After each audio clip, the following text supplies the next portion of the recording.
Chapitre 59. La tranchée.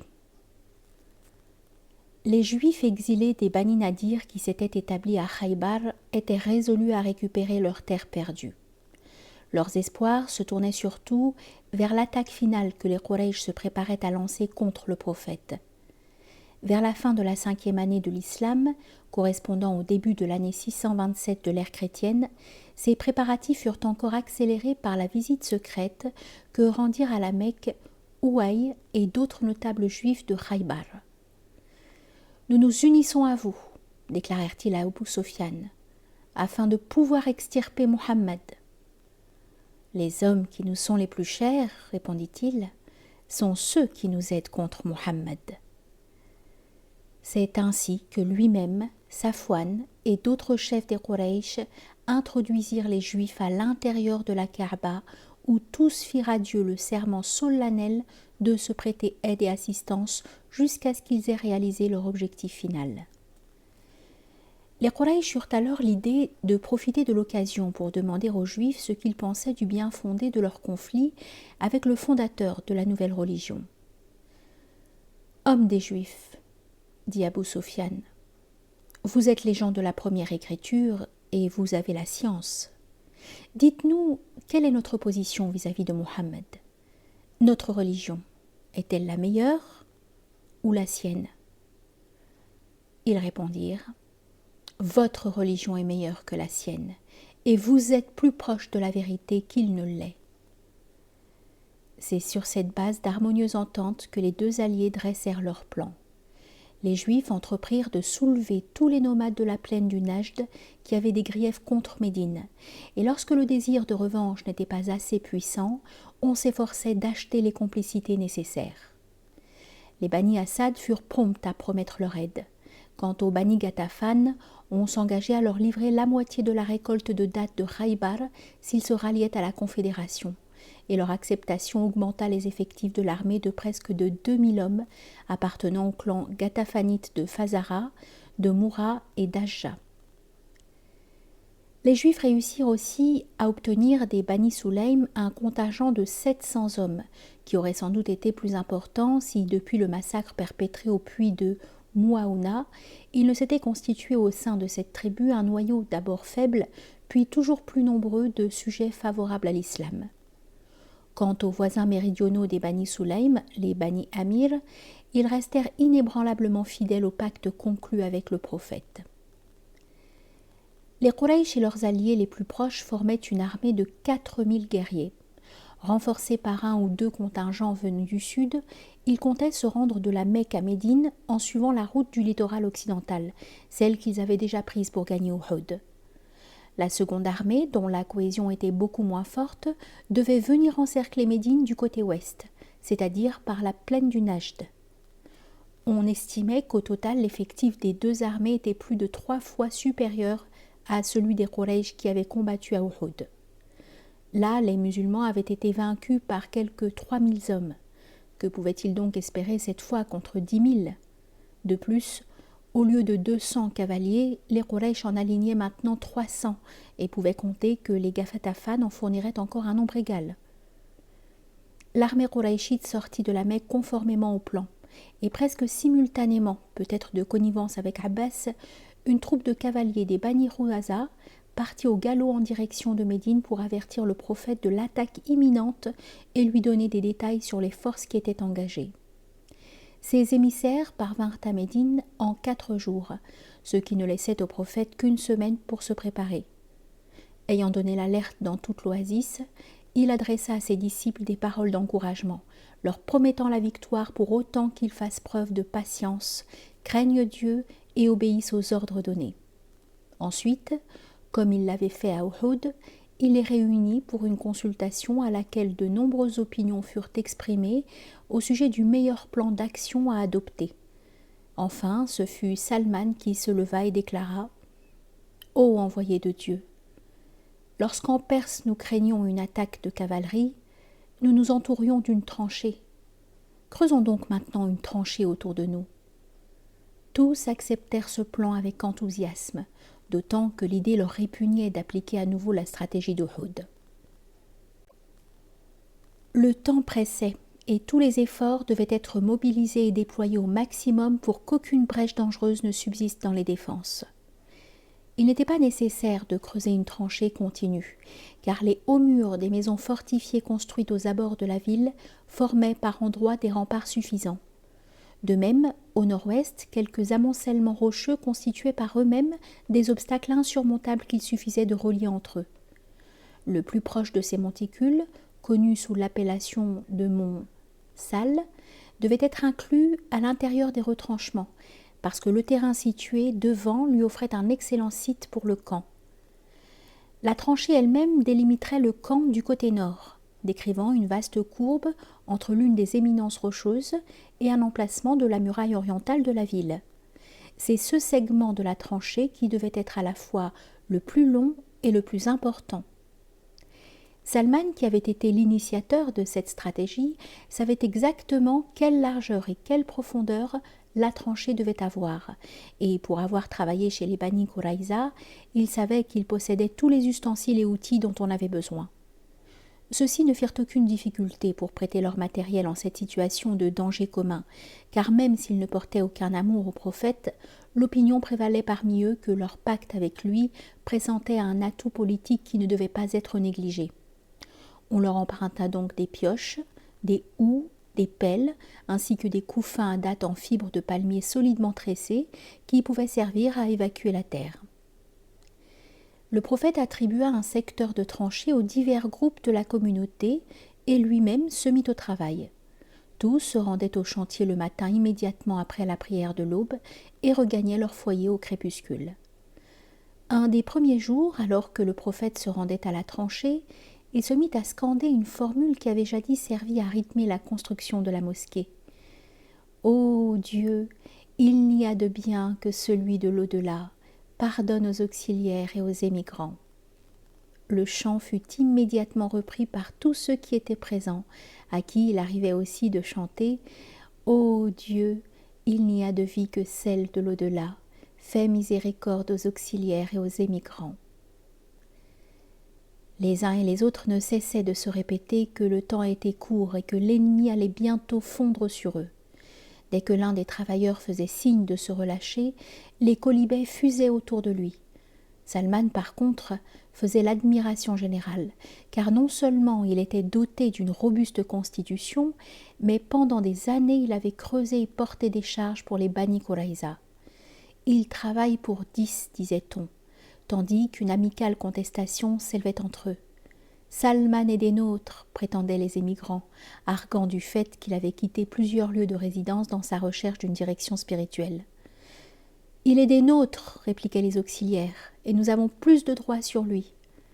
Mais le prophète déclara « Salman est des nôtres, les gens de la maison. »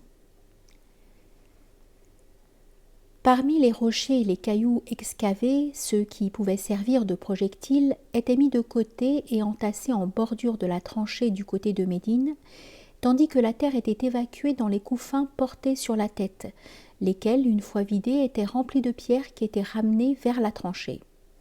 C'est au pied du mont Sal que l'on trouvait les meilleurs cailloux. Les hommes travaillaient tous le torse nu, et ceux qui n'avaient pas pu trouver de couffin confectionnaient des sacs en nouant les extrémités des vêtements dont ils s'étaient dépouillés, transportant de cette façon la terre et même les pierres. Dès la première matinée, de nombreux garçons étaient venus sur le chantier, insistant pour prendre part aux travaux.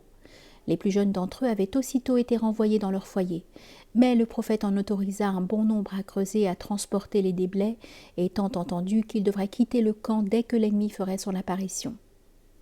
Quant à ceux que l'on avait renvoyés chez eux avant la bataille d'Uhud, Oussama et Abdallah, le fils de Umar, ainsi que leurs amis, ils avaient maintenant atteint leur 15e année et la permission leur fut donnée, en même temps qu'à d'autres jeunes gens de leur âge, de se joindre aux défenseurs de Médine, non seulement pour travailler avec eux, mais aussi pour le combat qui s'annonçait. L'un d'entre eux, Bara, du clan Haritha des Haus, devait raconter par la suite combien il avait été impressionné par la beauté du prophète se tenant au bord de la tranchée, ceint d'une tunique rouge, la poitrine saupoudrée de poussière et sa longue chevelure noire lui retombant sur les épaules. « Jamais je n'ai vu quelqu'un de plus beau que lui, concluait-il. Il n'était du reste pas le seul à avoir conscience de cette beauté, non plus que de celle de toute la scène qui se déroulait à ce moment. Le prophète lui-même, alors qu'il regardait autour de lui, se réjouissait de voir les membres de sa communauté dans un état d'aussi grande simplicité et de proximité de la nature, si proche en fait de l'humanité primordiale, et il se mit à entonner un chant que tous reprirent en chœur. Cette beauté n'est pas la beauté de Khaybar, elle est plus innocente, ô Seigneur, et plus pure. Tantôt le prophète allait travailler avec les émigrants, tantôt il se tenait avec les auxiliaires, se servant parfois d'une pioche, parfois d'une pelle, et parfois aussi faisant office de porteur. En quelque emplacement qu'il se trouvât, on savait qu'il fallait l'informer de toute difficulté inhabituelle. Le travail ardu était parfois ponctué de moments joyeux, tel l'épisode dont l'acteur involontaire fut un converti originaire des Bani Damra, qui faisait partie des gens de la banquette habitant la mosquée. C'était un homme d'une piété très fervente, mais dont l'apparence était peu flatteuse, et qui, en outre, avait reçu de ses parents le nom de Jouaïl, ce qui peut signifier accessoirement « petite blatte ». Peu de temps auparavant, le prophète avait remplacé ce nom par celui de Amr, ce qui signifie « la vie », l'épanouissement spirituel, la voie religieuse. Le spectacle du Damrite en train de creuser la tranchée inspira à l'un des émigrants le couplet suivant. Il a changé son nom de Jouaïl en Amr, et ce jour-là il a bien aidé ce pauvre homme. Il répéta ces vers à Amr, et ceux qui les avaient entendus les reprirent et en refirent une chanson, non sans la ponctuer de rire. Le prophète ne joignait sa voix aux autres que pour dire les mots Amr et aider, qu'il prononçait chaque fois en les accentuant fortement, après quoi il entraîna les chanteurs dans une autre cantilène. Seigneur, sans toi jamais nous n'aurions été guidés, jamais nous n'aurions fait l'aumône ni prié ta prière. Envoie donc la sérénité sur nous, affermis nos pas pour la rencontre. Ces ennemis nous ont opprimés, ont voulu nous pervertir, mais nous avons refusé. Le premier appel à l'aide vint de Jabir, qui, en creusant, avait atteint un rocher que personne ni aucun outil ne parvenait à entamer. Le prophète demanda qu'on lui apporte un peu d'eau dans laquelle il cracha. Ayant dit une prière, il prit de l'eau pour en asperger le rocher, et il fut ensuite possible de l'enlever à la pelle comme un tas de sable. Un autre jour, ce furent les émigrants qui eurent besoin d'assistance. Après avoir multiplié vainement les tentatives pour fendre ou extraire un rocher sur lequel il avait buté, Omar alla trouver le prophète qui lui prit sa pioche des mains et l'abattit sur le roc. Un éclair en jaillit et partit au-dessus de la ville en direction du sud. Le prophète donna un autre coup et un autre éclair apparut en direction d'Uhud et au-delà vers le nord. Un troisième coup fendit le roc en plusieurs morceaux en même temps qu'un éclair jaillissait vers l'est. Salman vit les trois lueurs et sut qu'elles devaient avoir une signification. Il en demanda l'interprétation au prophète qui lui dit « Les as-tu vus, Salman ? À la lumière du premier éclair, j'ai vu les châteaux du Yémen. À la lumière du second, j'ai vu les châteaux de Syrie. À la lumière du troisième, j'ai vu le blanc palais de Kisra et Madaïn, à Madaïn. Par le premier, Dieu m'a ouvert le Yémen. Par le second, il m'a ouvert la Syrie et l'Ouest, et par le troisième, il m'a ouvert l'Orient. »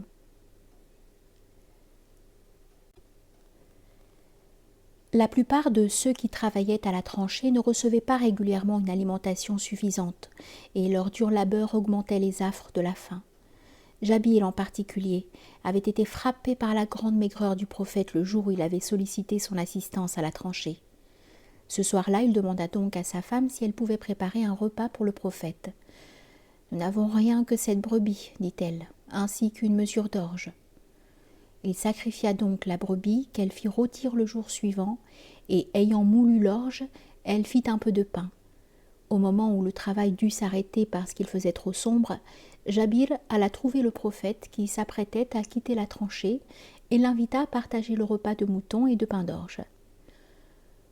Le prophète mit sa paume contre la mienne, raconte Jabir, et il noua ses doigts autour des miens.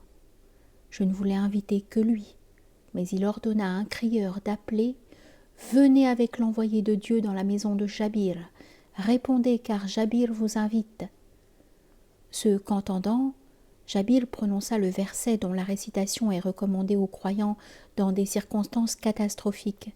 « En vérité, nous sommes à Dieu, et en vérité, nous retournons à lui. » Puis il partit avertir sa femme. « Est-ce toi qui les as invités ou est-ce lui ?» demanda-t-elle. « Non, c'est lui qui les a invités, » répondit Jabir. « Alors qu'ils viennent, dit-elle, car lui sait mieux. » Les mets furent placés devant le prophète, qui les bénit et prononça sur eux le nom de Dieu avant de commencer à manger. Ils étaient 10 convives avec le prophète, et lorsqu'ils eurent mangé à leur faim, ils se levèrent et rentrèrent chez eux, laissant la place à 10 autres convives. La même opération se renouvela jusqu'à ce que tous ceux qui travaillaient à la tranchée se furent complètement rassasiés. Après quoi, il restait encore de la viande et du pain. Un autre jour, le prophète vit une fillette entrer dans le camp en portant quelque chose, et il l'appela. C'était la nièce de Abdallah ibn Rawaha qui a fait ce récit. Lorsque je fis savoir à l'envoyé de Dieu que je portais quelques dattes à mon père et à mon oncle, il me dit de les lui donner. Je les versai dans ses mains sans qu'elles suffisent à les remplir. Il demanda qu'on lui apporte un vêtement, et une fois celui-ci étalé devant lui, il jeta les dattes de telle façon qu'elles furent dispersées sur toute sa surface. Il fit alors convier à une collation ceux qui étaient en train de creuser. À mesure que les travailleurs arrivaient et se servaient de dattes, la provision ne cessait d'augmenter, tant et si bien qu'il restait encore des dattes débordant du vêtement alors que tous les hommes étaient repartis à leur travail.